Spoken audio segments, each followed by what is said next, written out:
The media seizing on the recent rough ride for the stock market, warning an impending global recession could be on the horizon. But are those recession fears warranted, or is there a bigger reason to talk about a possible recession? Joining us now, Independent Women's Forum visiting fellow and Heritage Foundation senior writer and editor Kelsey Boller. Kelsey, welcome as always.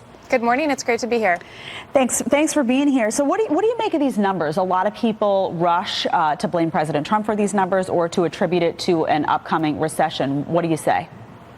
It's really immoral and anti-American, frankly, to be rooting for a recession.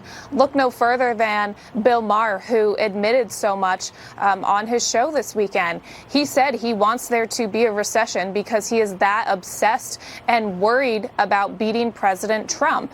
It's really out of touch for someone with his type of income to wish that kind of pain on hardworking Americans. No matter where you stand on the President of the United States, nobody should be rooting for Americans to be losing their jobs.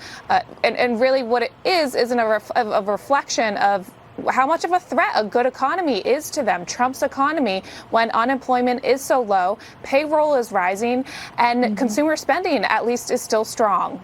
Well, President Trump wasted no time commenting on the media's reaction to this and their recession rhetoric. This is from Thursday. This is his tweet. The fake news media is doing everything they can to crash the economy because they think that will be bad for me in my reelection. The problem they have is that the economy is way too strong, and we will soon be winning big on trade, and everyone knows that, including China.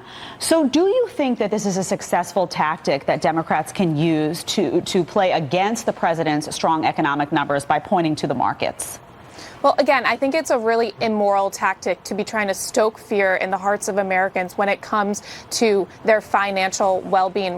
Recessions are very serious things. As my colleague at the Heritage Foundation put it, economists have correctly predicted 25 of the last 15 recessions. So it's a very hard thing to do, to actually be in the game of predicting recessions. If and when a recession actually comes, that is going to be incredibly damaging for hardworking Americans and their families.